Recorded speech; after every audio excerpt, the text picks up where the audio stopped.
everybody who's watching us, and welcome to this first kickoff of February for the consuls who have joined us quite recently, so very new in the new year. Thank you very much for watching us, and warm welcome to our guest speaker, Chrtistine. Unfortunately, we had some troubles connecting with her camera, so we will have just her picture for you, but we can hear her very clearly, and therefore she will be there to answer all of your questions. Hi, Chrtistine. Thank you for joining us, and could you briefly introduce yourself? Hello, everybody. Okay, my name is Chrtistine. I'm originally from Singapore, but now I've lived in Paris for almost 26 years. So Paris is my home now. I work here and I live here. Well, I've been a member of InterNations since 2012 from a friend of mine who introduced me this group. And then slowly I'm beginning to like it. And when they suggested that asking for consuls, so I decided to become a consul of the singles group in 2014 in September, I think. And at that time when I joined the singles group, there were only 200 members or something like that. So I thought that was not right, being single and in Paris, and you can only have 200 members and there's no activities, and I think there's something not right. So I decided to organize a lot of events, and within less than a year, it went up to about 1,000 members. So I'm very impressed, and well, I would say myself that I feel very proud that it was really a lot of support from the single members or from the members of InterNations in Paris. And at the same time, I also become consul of the volunteer group because that's what I wanted to do. And I also decided to create another group because some people that don't want to be joined is because of the group or the activities that I do are quite interesting and they want to join, but because it's a singles group, so they don't want. So I decided to create Joie de Vivre, which is really, really very French name of joie de vivre, joy of living, so joy of living in Paris. So that was my main aim. So I create events that's fun and original and interesting and a bit crazy sometimes, but they were fun. So that was the whole idea.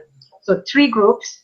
And then in December, they were looking for ambassadors for newcomers group. So I decided to go for it. And I started in January 2015, so it's exactly a year now. I've been ambassador of the newcomers group. So at the moment, I have 4 groups. I'm in charge of 4 groups at the moment. Voilà.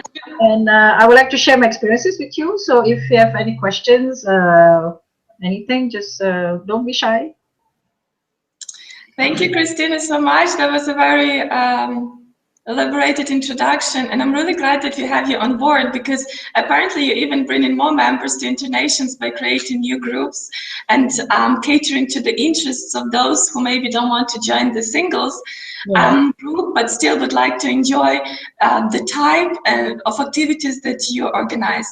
So I think that's a good starting point, because all of the consuls who are joining us today, they're quite new to their roles. So they've joined us in the last month or so, and maybe some of them have not even posted their first activity yet.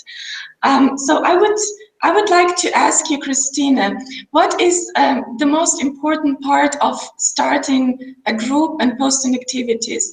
What days do you choose? How do you communicate with members? Things that you think should be useful for someone who's just starting into their new role as a consul. Okay, I know that when you first become the consul of the group, you are a bit apprehensive about the results or the response. So the best advice I could give to a new consul is to create something that you really enjoy doing. You must like something like, maybe go for a drink, something simple. So I suggest something simple and something small to start with. You can get ambitious a bit later, but I think for the first event, keep it to maybe 20 30 the most, not more. Otherwise, you get really it gets out of hand and you don't know how to handle stuff. So I think that would be the best thing, and to create something that you really enjoy doing. So that would be my first advice. Thank you very much, Christine. I would like to remind all of you who are watching us online, please submit your questions through the Q&A app as soon as possible so we can address them during our discussion today. And one more thing, which is also important, I forgot to introduce. Yes, I was just going to ask you. I forgot to introduce my team here, Sam, who is also working here at InterNations at the headquarters. Yeah, so my name is Sam. I come from Dublin, Ireland, and I am the InterNations Groups Manager for Latin America and Canada. So big communities, fun communities. Yeah, exactly. So we make sure that we answer your questions both from the experience perspective of Christina and from the organizational administrative perspective of Sam. So please submit your questions. We're keeping an eye on those and trying to answer them. So the one piece of advice that's very important for those of you who have started into new roles as InterNations Consuls from Chrtistine is to keep it simple and small. So start with small things and then build up on it and try to develop into bigger and more active groups. So that's really important, and coming from Chrtistine, who is managing several groups, I think that's a very good piece of advice. I do have a questions from Amir concerning probably the organizational aspect about who is the contact person for London in the volunteering group department. So he is the volunteer group consul. I think we do have an answer here. Yeah, we definitely do. Volunteer groups are handled by a special team, and they are Lena and Sophie. So Lena's been with the company for a long time, and she really inaugurated the groups, and she really has all the knowledge possible. And you can reach them at volunteer program, and that's one word, at internations.org. They'll be able to take care of absolutely everything. Yeah. And that's also a relevant question to Christina, because you're a counsel of a volunteer group as well. Yes. Mm-hmm. Yeah. So do you feel like you have enough support from the volunteer groups team at the headquarters? Well, unfortunately, I have to say it has been very disappointing. As I started last year to try to create the social impact night, and everything was scheduled. We went to see the speaker. We talked about how the night's going to be, and we even agreed on certain things that we just make it like a free donation. Like we don't even fix the price. We just say that okay, people come and we just pass the hat and say how much they're going to give the donation. So everything was fixed. The venue was fixed. The timing was fixed. The place was ready to host. And on the day itself, morning itself, she called me to say that she couldn't be there. Yeah. So that was really very disappointing because, well, I had to cancel it because I couldn't give a speech on her behalf. There's no way I could do that. Yeah. So I have to say that it was a bit, what do you call it, dampening my spirits a bit, because I was really so looking forward to it last year. So I didn't do anything in January because I couldn't find the motivation to do something like that. But I was thinking I'll do something in March. Yeah. I don't know yet, but I'll do something. I'll think of something. Yeah, great to hear that you didn't get totally discouraged. Of course, things like that happen, but you have to keep in mind that for these social impact nights, we do contact people who are quite busy, who are quite prominent in their respective areas. So it's nothing to do with you personally. It's just the way. Yes, I wouldn't even say that it's the members, because there are attendees who will want to come. They are willing to come, but it's the speaker herself. She's the most important part of the show. If she didn't come, then we can't carry on with it. That's the way. So that was really very disappointing. But I don't let things like that to put me down. I mean, That's one-off, as you say, and I don't take it personally. And most of my events are quite successful, so I will think of something interesting to do in March for the social impact. Yeah, great. Thank you very much for your involvement. We do have another question from Vanessa. She just submitted through the Q&A app, and it's also regarding the volunteer activity group. She's asking, do all of the events for the volunteer activity group need to make money for the group, or is it possible to have events to celebrate a day? For example, International Education Week. Do you have experience with that, Christina? Well, the events that I make that I organize for the volunteer group, we don't make any money for us. We make money for the association that we are supporting. So the ones that I did was for Le Riz Médecin, and the other one is FDFR, which is Femme pour le dire et Femme pour agir. It's actually women, handicapped women or women with disabilities who are victims of violence, sexual violence or domestic violence. And I actually did a wine tasting event on their behalf, and whatever that I collected on that day, after the cost, we give the rest to them. And that was the idea. We never make any money for us, for the group. We just make for the group, for the association that we are supporting. So, and for Le Riz Médecin, we help them. For example, they had what do you call it? A market, braderie market, yeah, Christmas market. So they're selling these things. So we made an event and invited everybody to come and buy stuff from them. Because whatever that we bought from them, the money that they get will go to the association, the Le Riz Médecin. Le Riz Médecin is for children who are hospitalized, and the money that they get, or the donations that they get, actually pay for clowns. The clowns, they are actually medical. They are actually medical people. They are medical people with medical experience. They go there and visit the children and well, make them laugh, and really that is good for the children to recover quickly. Okay, yeah, that sounds like a good cause to work for and to organize the events for.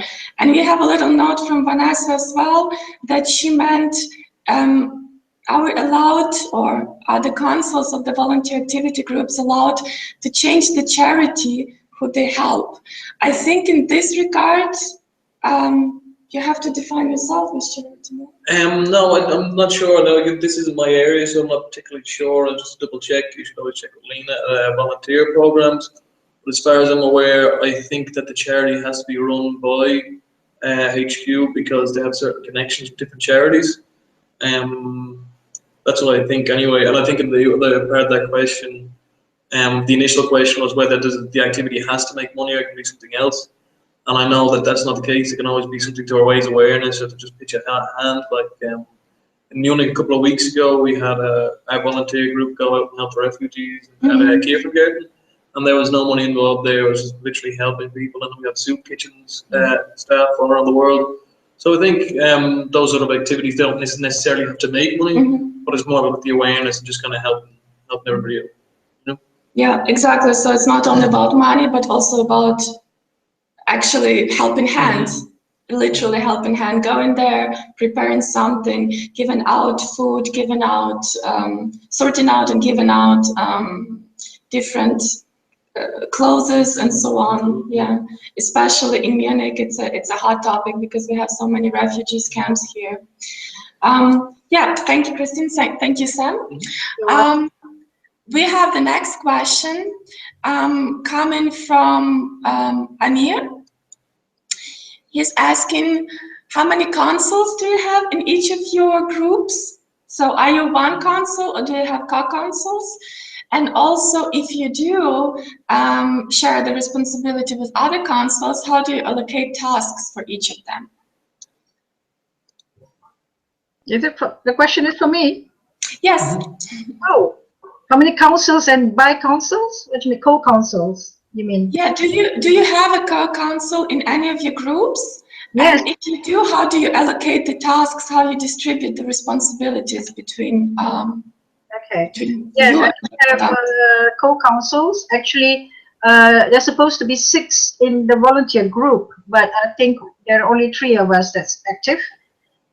So we try to do it alternately. The last one that we had, like I said, the social impact night, we did it together. The 2 of us, we did it together, but in the end, it didn't turn out.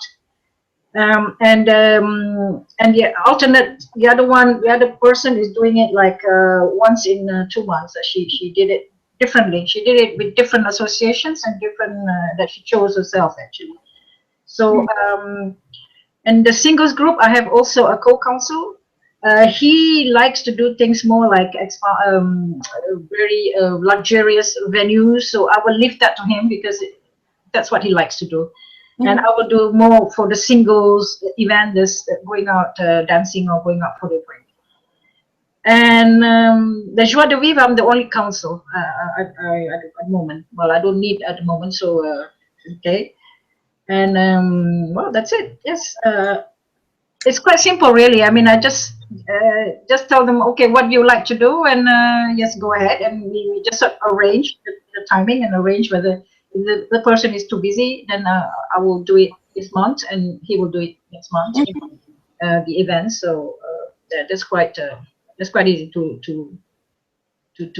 call. I mean, what is it? It's quite easy to handle. Really, it's not really a problem. Yeah, exactly.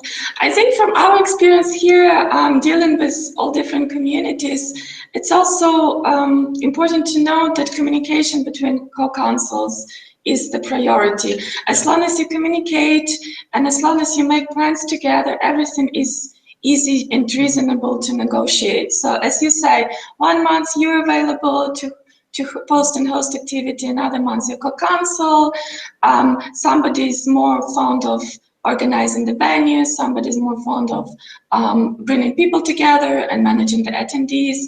So it's really about the communication and division of responsibilities in an open way. Definitely, and I think as well as that, like, I mean, a lot of consul teams will work directly together, so they don't necessarily take a month, like a tandem sort of situation. They'll work very much together. So maybe one person might organize everything, and the other person, that they get there, like the host, maybe the head host, and the other person like can just guide people through. So I think there's multiple ways to run a consul team, and the allocation of tasks, whether that is one person 1 month and another person next month, or it's more of a situation of 2 people working very much together, or kind of a mix of the 2. It just depends on how you want to work and how your co-consul wants to work. Yeah, exactly. I hope, Amir, we answered your question. Let's move on to the next one. In your experience, Chrtistine, what is the best way to deal with members of InterNations that are not Albatross members, but they wanted to attend the events and the activities of the groups? I don't really have a problem with that. I will, if they contact me directly, or if I meet them in one of the events and they say they would like to join my one of my activities, so I will tell him, okay, you can come, but I would like you to consider being a Albatross members, because okay, maybe I just give him a chance to come for one event and let him decide for the next one.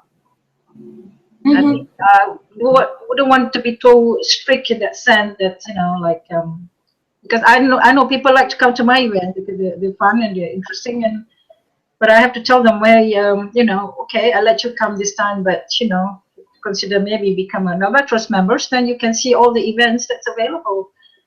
I think that's only fair. So okay, that's how I'll manage it normally, and I don't usually have a problem. They usually become Albatross. So. Yeah, it's all about communicating the benefits of becoming an Albatross member.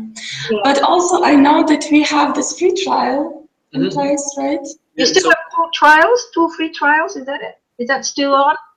Yeah, basic members, when they sign up, will have 2 free trials so that they can really explore all the benefits that Albatross membership gives to you. So especially when we talk about like people who open new groups and they're really trying to get the name out there, we tell them to contact basic members with the free trials so they can really experience the group, and then we find an awful lot of the time people will upgrade because they see the benefits of upgrading through those free trials. Okay. So that's something also for you, Chrtistine, to know that if some of the basic members are hesitant to come to your activity, you can say, well, use these 2 free trials, and then you see for yourself what it brings for you. Yeah.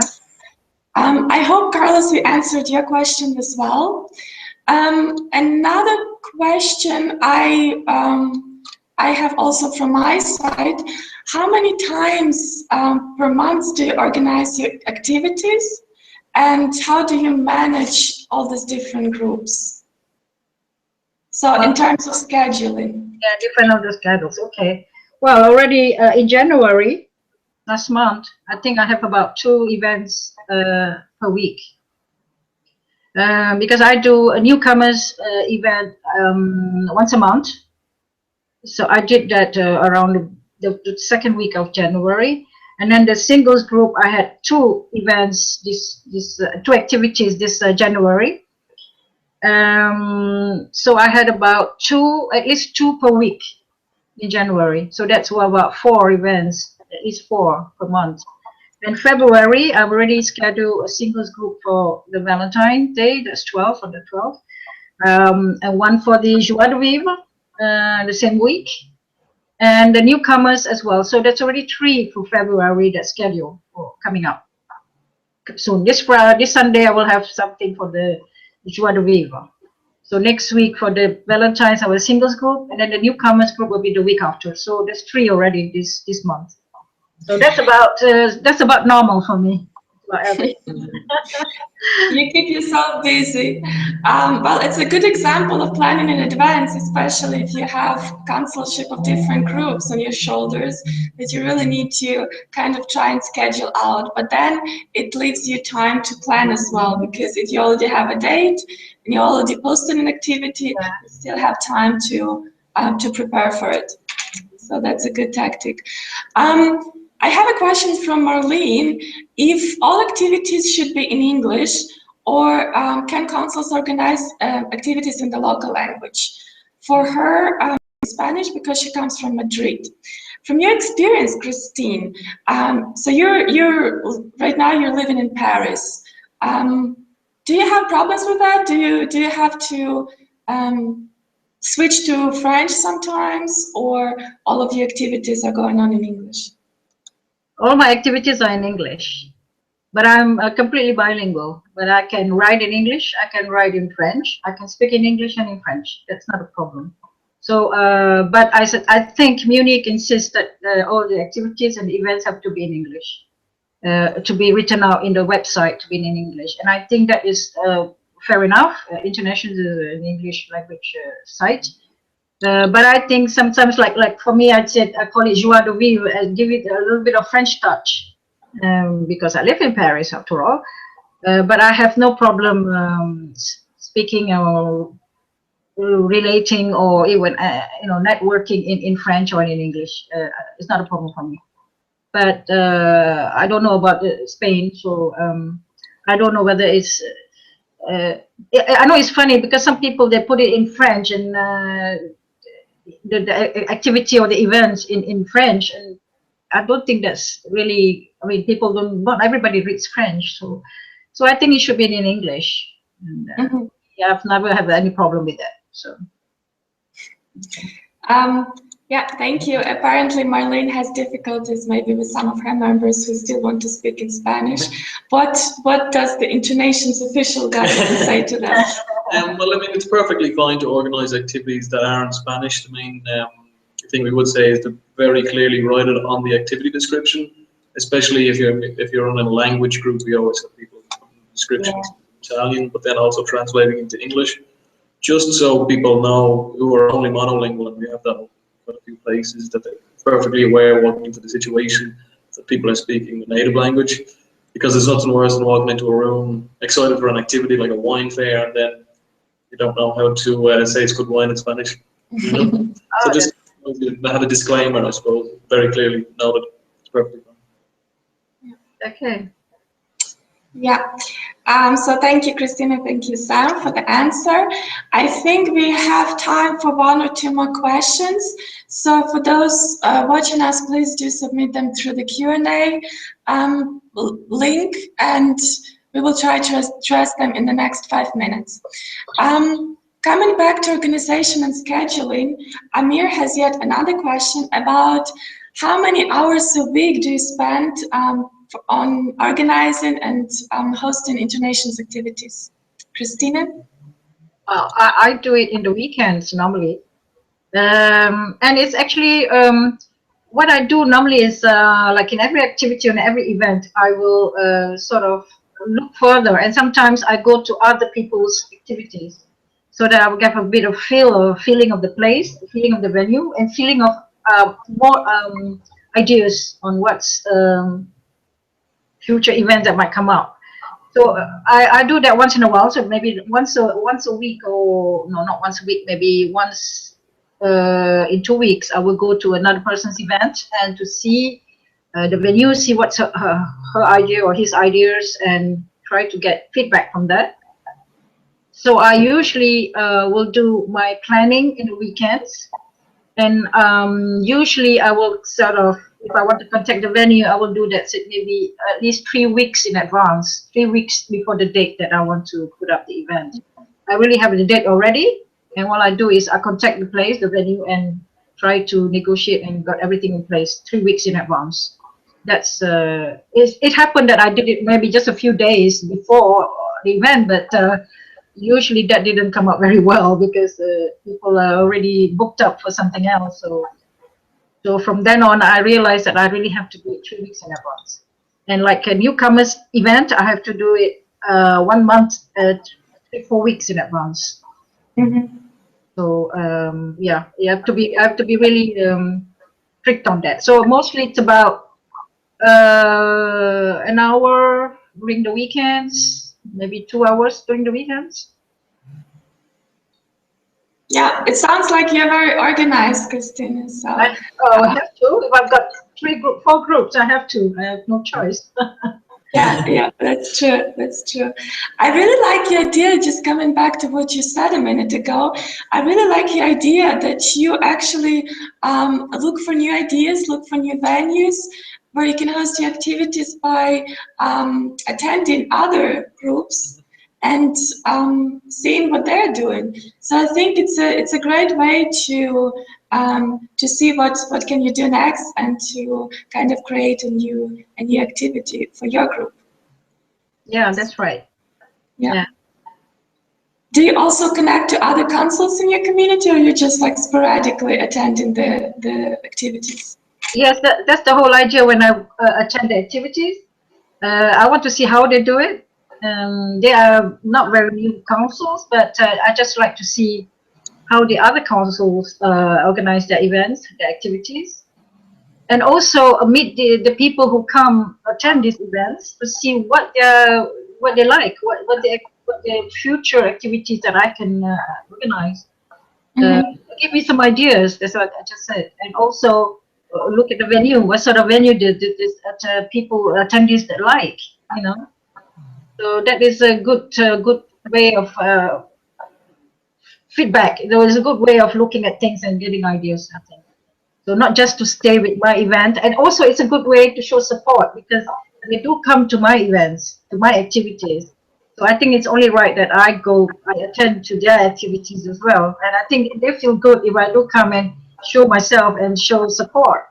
Like I feel good if they come to my activities and show support. So it's like, as we say, consuls, we help each other. So that's only fair, I think. I think that's a very good example how you can create a real community of support and exchange in your cities. So I would just encourage you to follow the example of Christina. Thank you. That's true. Also, just to follow up on that, we do have other support channels. So first of all, connect to your consuls in the local community, learn from them, attend their activities, as well as attend the events that ambassadors are hosting in your communities. And that way you can also advertise your group, you can get in touch with other consuls, you can get to know people who are interested in the same hobbies and the same activities that you are doing. So by expanding network, you not only get new attendees and new signups for your activities, but you also expand your network and expand the ideas pool that you have for your next activities. So that's a very good advice to follow. As well, please feel free, if you have any questions, any concerns, contact the contact people at InterNations at the headquarters. Please do so. We are here to help you. So either it's Sam or his teammates, but we are all here working full day just to help you and support you in creating great activities. So please do not forget to contact us. Do refer to the Consul manual that was sent to you. It contains a lot of great information. And also as a follow-up to this Hangout, I will send you some more references that you might find useful in hosting your first activities. Also sign up to our channel. We do have these Hangouts quite often on a monthly basis, actually. We do invite quite a few good, experienced consuls as our guest speakers, such as Chrtistine today. And we do have this open and hopefully very useful discussion for you as well, where you can post your questions, where you can address any issues that are bothering you. Don't forget that we have the support mechanism on our start page, where we are promoting the groups which were created up to 2 months. Yep. Yeah. So if you're younger than that, then you will definitely be featured on the start page. So your local community members will see what activities you're posting, what are great things you're planning for the upcoming weeks. Just to wrap up, because I think we're running out of time, Chrtistine, what would be your top advice for all of the consuls who are viewing us right now? Well, for me, it's very easy. Make your activity fun. You have to enjoy what you're doing. Because really, if you don't enjoy what you're doing, there's really no point. So that is the most important point that I want to really put forward to all consuls. You have to enjoy what you're doing. You have to enjoy what you're creating, and you have to enjoy people's presence. So that's the most important advice that I can give any consuls. And also, if you are enjoying what you're doing, you don't get so nervous about creating your first event and hosting your first event, because you're enjoying yourself, you're having fun. It's like an outing for you too, not only for everybody. So I wish you all good luck. Really, I mean, if you really have any problems, don't hesitate. I'm here, and with all my experience, I hope I can share and help you.